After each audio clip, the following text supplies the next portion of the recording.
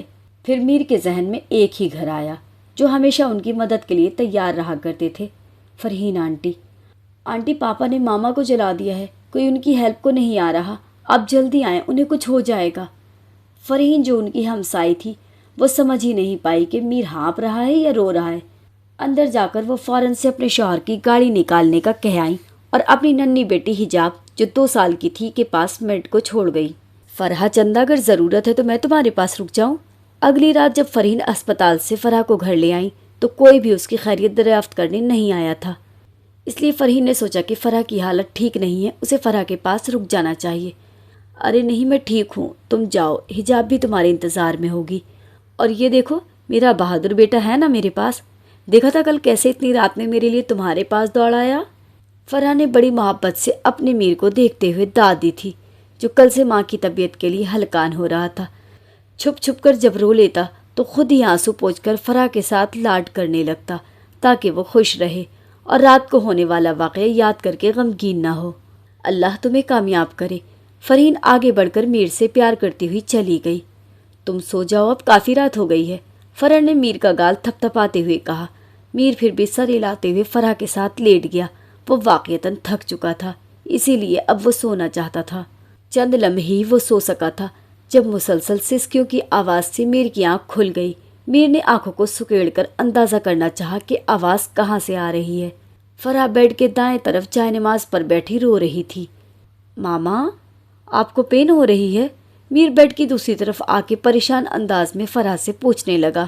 نہیں، pain colour لی تھی نا، اب درد کم ہے، آئنٹمنٹ بھی لگا رکھی ہے، یہ جلدی ٹھیک ہو جائے گا۔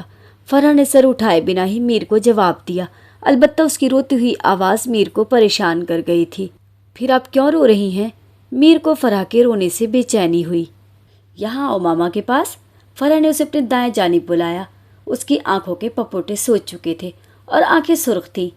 میر بیڈ سے اتر کر اس کے دائیں جانب بیٹھا تو فرحہ نے اس کے گرد بازو حمائل کر کے اپنے ساتھ لگا لیا۔ میں اس لیے رو رہی ہوں کہ مجھے سمجھ ہی نہیں آ رہی میں اپنے اللہ کا شکر کیسے ادا کروں۔ فرحہ کے آنسو پھر سے بے اختیار ہوئے تھے۔ میر نے سر اوپر اٹھا کر دیکھا۔ فرحہ نے ناک سکیڑی مگر اس بار آنسو نہ پوچھے۔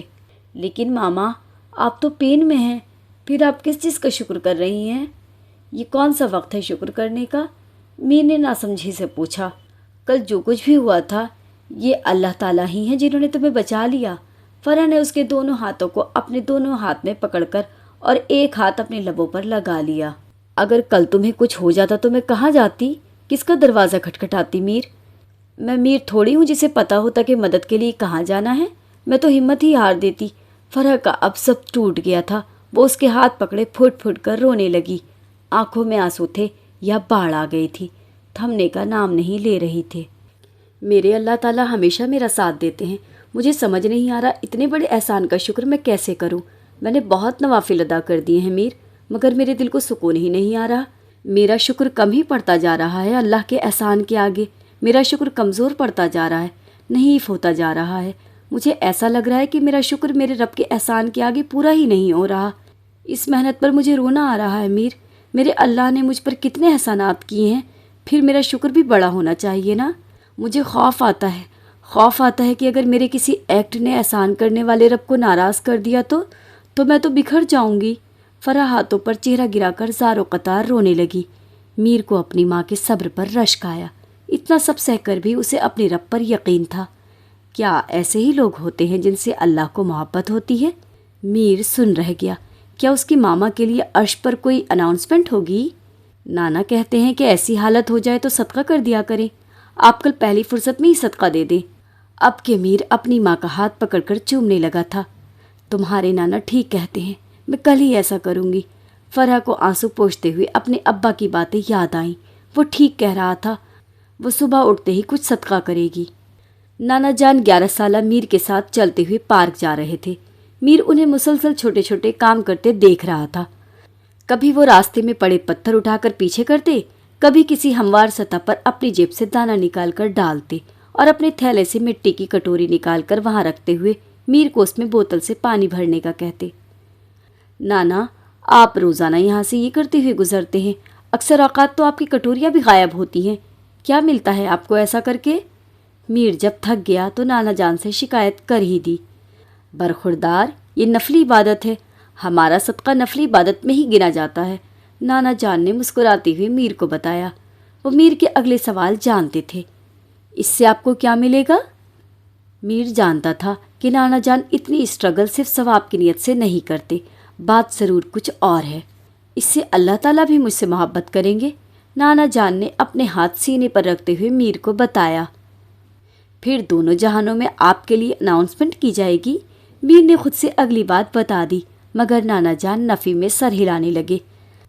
صرف اتنا ہی نہیں، اللہ کی محبت میں اور بھی بہت کچھ پرومسنگ ہے۔ وہ دونوں پارک میں پہنچ چکے تھے اور اب نرم گھاس پر آ کے بیٹھ گئے تھے۔ ابھی کچھ دیر میں نانا جان کے بہت سے ملنے والے ان کے قریب آ جائیں گے۔ مجھے بھی بتائیں نانا جان، میر نے پرجوش انداز میں نانا جان کے قریب ہوتے ہوئے پوچھا۔ اللہ تعالیٰ کی محبت ڈھونڈنے کے بہت سے طریقے قرآن میں بتائے گئے ہیں، کچھ طریقے حضرت محمد صلی اللہ علیہ وسلم نے بھی بتائے ہیں۔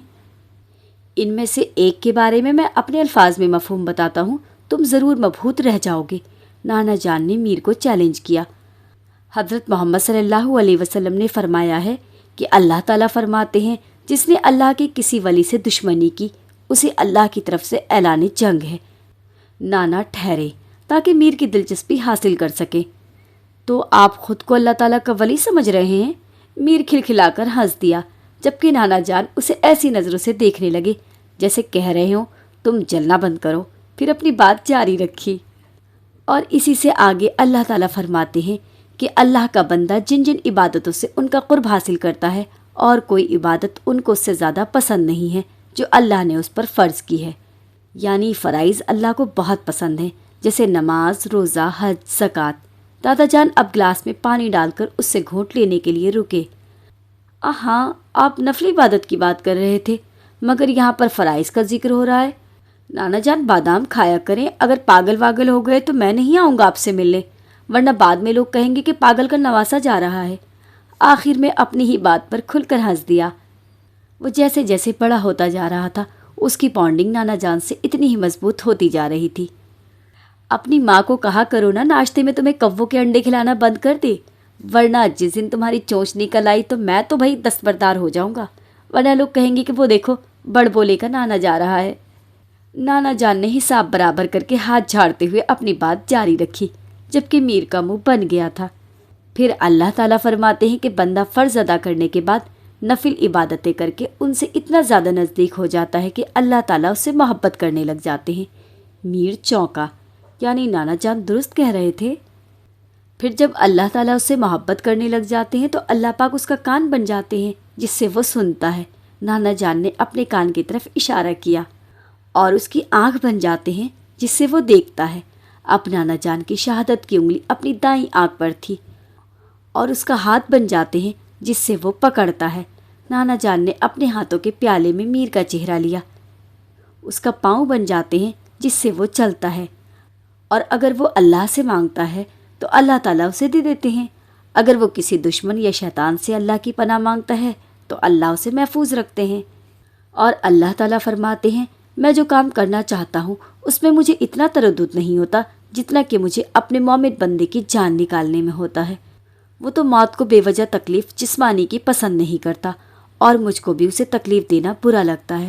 نانا جان نے آخر میں اب پھر سے میر کے چہرے کی طرف دیکھا۔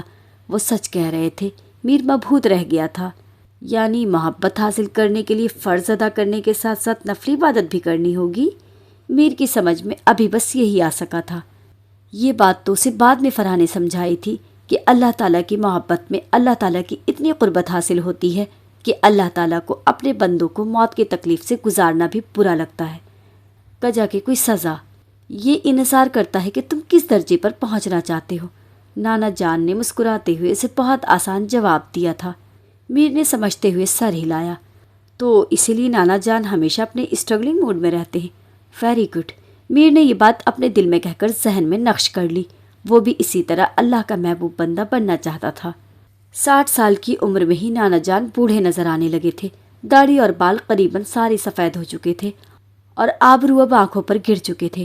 یہ فرح کا غم ہی تو تھا جو کسی لاڈلے کی طرح ان کا ہاتھ تھام کر تیز تیز بھاگتا ہوا بڑھاپے میں کھینچ لایا تھا، مگر وہ اس پر بھی صبر کر جایا کرتے۔ نانا جان آ گئے ہیں، سب بریک لے لیں۔ یہ 14 سالہ دبلا پتلا میر تھا جو اب 5 فٹ 9 انچ کا قد نکال چکا تھا۔ چہرے پر ہلکا ہلکا رواں بھی واضح ہونے لگا تھا اور آواز قدرے بھاری ہو چکی تھی، مگر چہرے سے معصومیت ہنوز جھلکتی تھی۔ اپنے نانا کو گراؤنڈ میں داخل ہوتا دیکھ وہ بلہ وکٹ کیپر کی طرف اچھالتا نانا جان کی طرف بڑھا تھا، جو روزانہ اس وقت میر اور اس کے دوستوں کے لیے گرتے پڑتے ٹھنڈا ٹینک بنا لاتے تھے۔ یہ وہ وقت ہوا کرتا تھا جب فرح گھر پر حجاب کو سپارہ پڑھایا کرتی تھی، اس لیے فرح نے اس وقت کے دوران اپنے بیٹے کو گھر میں موجود رہنے سے منع کر رکھا تھا۔ بس وہ گراؤنڈ میں کرکٹ کھیلنے آ جایا کرتا۔ یہی وجہ تھی کہ نانا جان کو صحیح وقت معلوم ہوتا تھا اور وہ روزانہ اس وقت ٹھنڈے پانی کے ساتھ موجود ہوتے۔ پھر یہیں سے میر نانا جان کو پارک لے جایا کرتا۔ اکثر میر کا سارا دن نانا جان کے ساتھ گزر جاتا اور وہ بس سونے کے لیے گھر آ جاتا تھا۔ کیا آپ وہ لائے ہیں؟ سب کو پانی پیش کر کے میر نانا جان کے پاس بینچ پر آ کر بیٹھ گیا۔ وہ ادھر ادھر نظروں سے تلاشنے لگے۔ برخوردار، وہ تاریخ مجھے بتا دو جب تم نے کچھ کہا اور عبدالکریم نے اپنے رب کی رضا سے وہ پورا نہ کیا ہو۔ نانا جان نے ہنستے ہوئے اپنے دوسری طرف ہاتھ مارا، مگر دوسرے ہی پل مسکراہٹ غائب ہو گئی۔ نانا جان فوراً کھڑے ہو گئے اور پورے بینچ پر ایسے نظر دوڑانے لگے گویا کوئی سوئی ڈھونڈ رہے ہوں۔ لائے نانا، کہاں درج کروں تاریخ؟ میر نے فوراً اپنی جیب میں ہاتھ ڈال کر ایک پین نکالا۔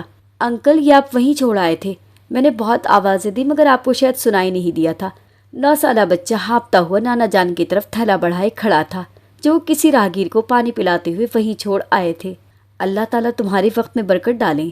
نانا جان نے اس بچے کے سر پر ہاتھ رکھتے ہوئے اسے دعا دی اور تھیلا پکڑ کر اسے روانہ کر دیا۔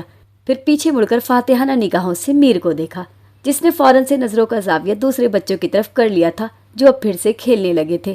نانا، کتنی بار بولا ہے بادام کھایا کرے؟ اس نے ابھی بھی نظریں نانا کی طرف نہیں موڑی تھی۔ تمہاری ماں نے شاید اب انڈوں کے بجائے کوے ہی کھلانا شروع کر دیے ہیں۔ نانا جان کا اطمینان برقرار تھا، ابھی بھی وہ جانتے تھے میر کو جواب کیسے دینا ہے۔ واو! نانا جان نے کتاب تھیلے سے نکال کر اس کے سامنے کی تو وہ نانا کا جواب بھول کر اس کالی سطح والی کتاب کو دیکھتے ہوئے مبہوت رہ گیا۔ پھر وہ اپنی انگلی سنہری الفاظ پر پھیرنے لگا جنہوں نے میر کو لاجواب کر دیا تھا۔ اب تم جان گئے ہو اپنے سوال کا جواب؟ نانا جان نے اسے کل والی بات کا حوالہ دیا جب میر نے ان سے سوال کیا تھا کہ اللہ تعالیٰ کن لوگوں سے محبت کرتے ہیں، اور نانا جان نے کہا تھا کہ وہ جواب کل اپنے ساتھ لے کر آئیں گے۔ ان اللہ یحب المتوکلین۔